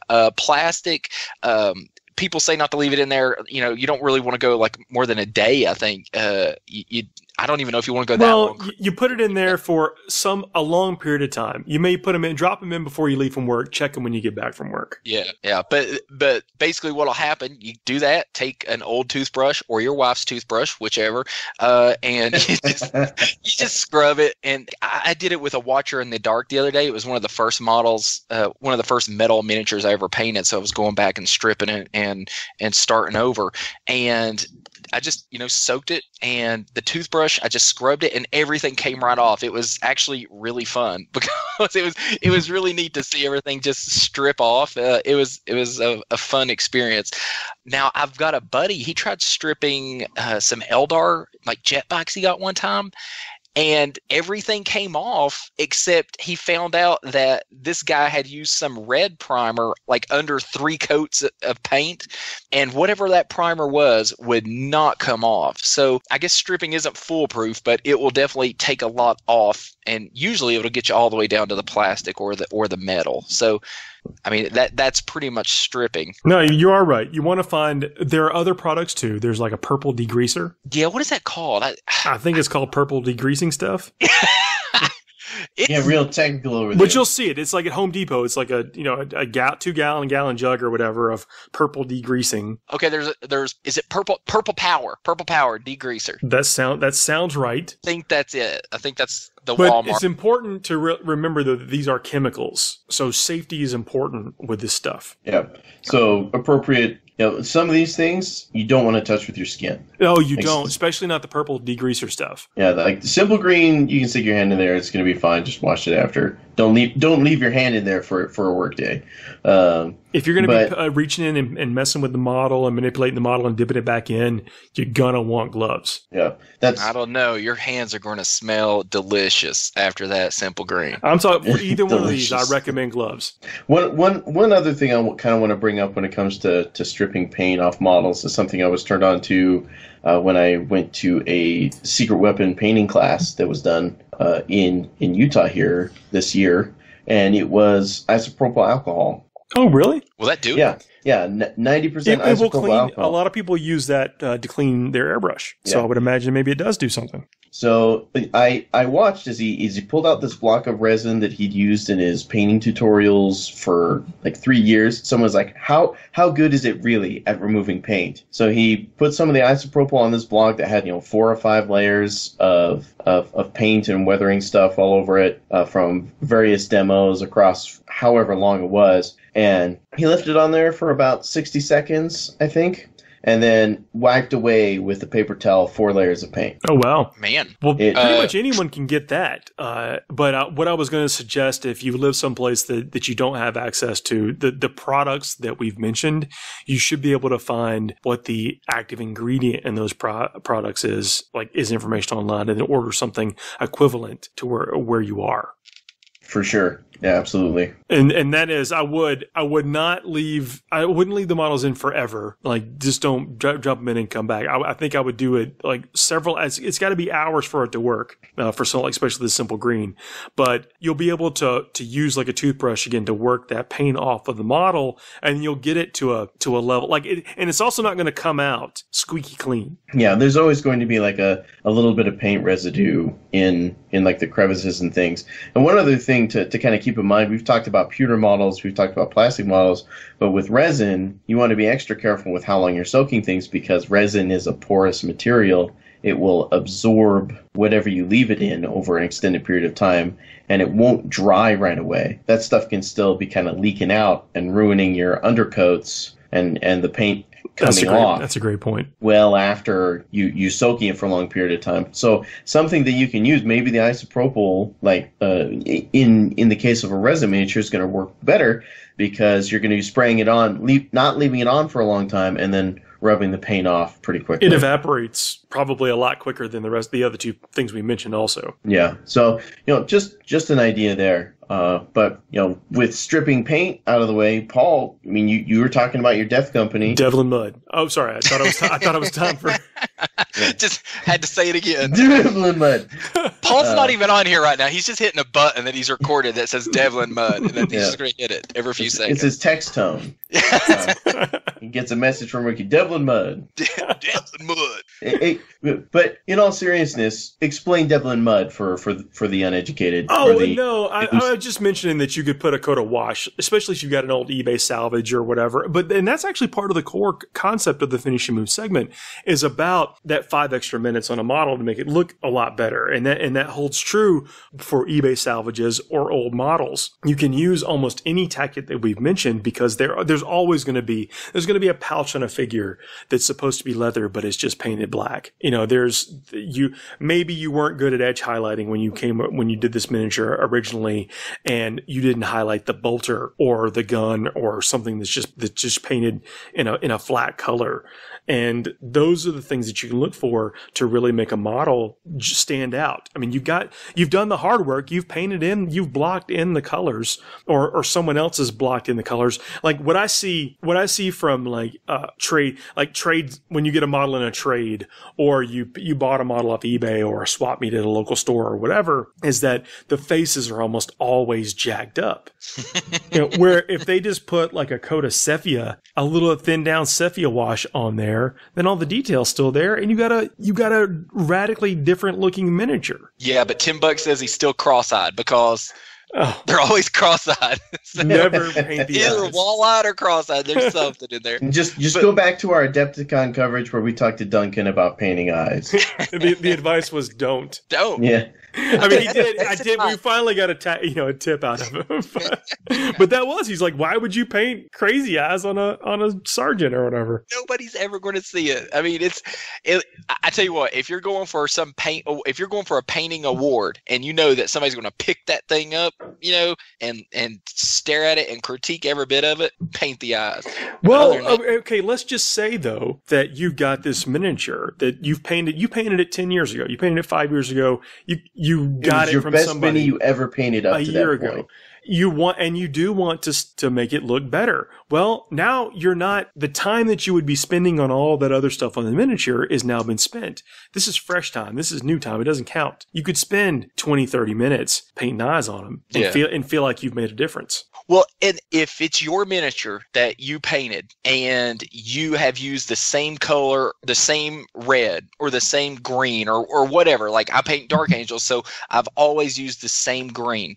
So it's easy for me to go back in because that model, it may look like trash, but I can clean it up and go in and add the highlights and all that stuff that I do now, and it will sit next to my others and there won't be a problem. It won't be out of place because it's the same overall color. It's the same base coat of green.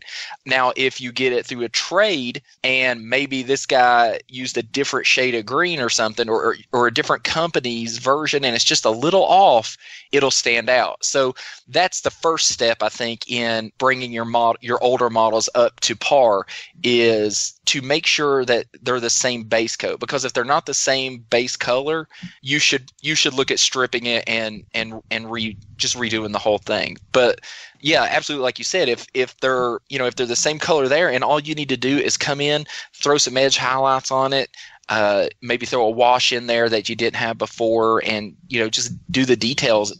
Yeah, that's a very easy thing to do. You could also do like squad markings are another big thing. Maybe your squad marking game wasn't up to snuff. Now's the perfect time, because I think the way you do it is you tell your mind that this is now a fresh hobby project where 90% of the work is done. So what would you do if you had the full time to work on a hobby project, but you didn't have to paint the knee pad, the whole thing? Now, that's a basic principle behind saving time on an airbrush. Is you're not spending less time than you would on the model because you're using an airbrush. You're just putting that extra time that you saved into making that model look better. And I want to bring up, because I love this question when it came into our Facebook messages, because I just this last year redid 3 rhinos that were all painted at 2.5 year intervals from each other, that all 3 had different reds, and all three were, there was some progression involved there, right? Yeah. And I was doing this because I wanted to have everything in my army the same shade of red. It was for a 30k list for when I played 30k at LBO this year.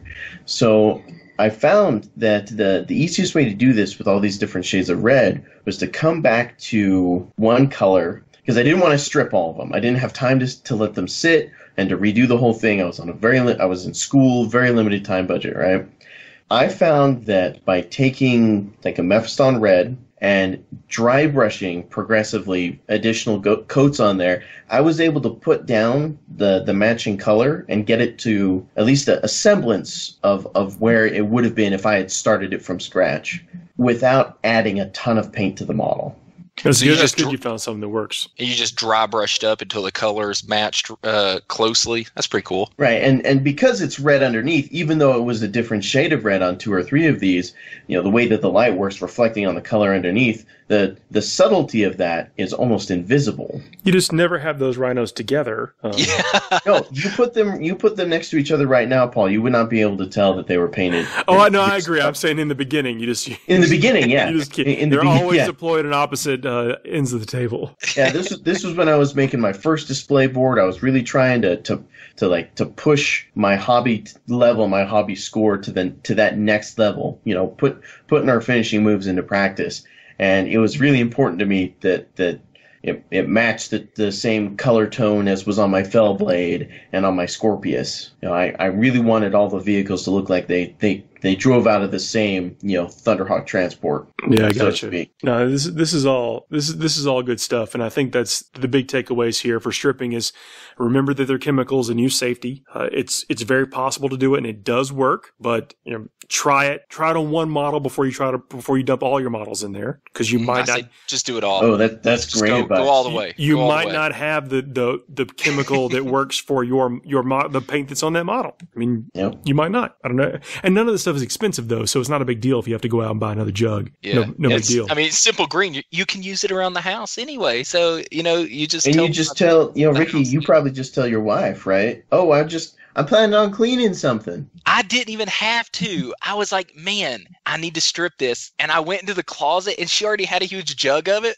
I was like, you're the best wife ever. And she didn't even know, but it worked out well. So I actually didn't even have to go to the store. I just had it in the closet already. And then if you're just salvaging, save some for drinking later. If you're salvaging a miniature or a unit, there are things you can do. And I think one of the best things to do is treat it like its own hobby project. Don't rush it. You could spend the same amount of time that you were going to do on that figure, or even 10, 20 minutes on just doing something that you didn't do the first time because of whatever your time constraints were. Yeah, absolutely. I mean, a good example of that, Paul, is just like, and this wasn't an older model that I had or a trade or anything, but my nephew was just getting into the hobby and I was teaching him how to paint.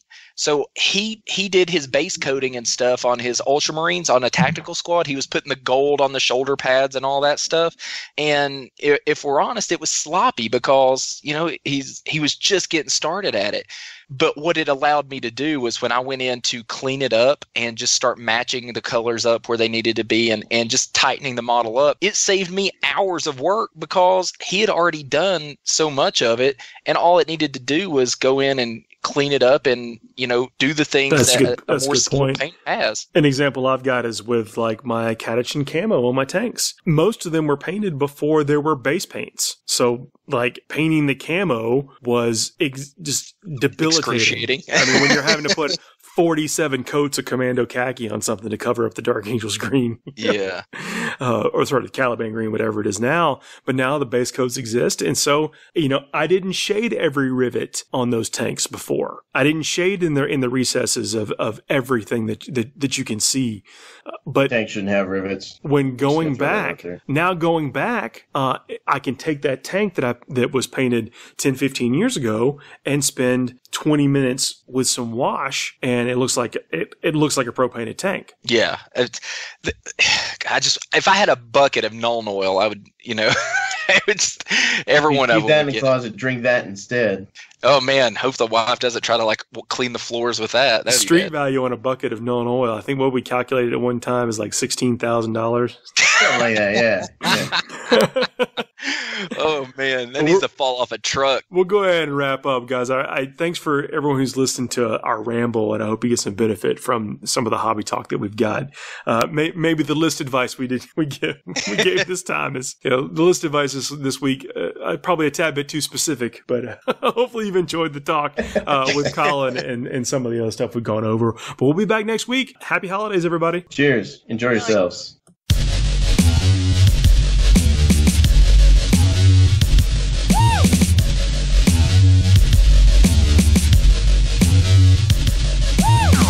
Why is the rum gone?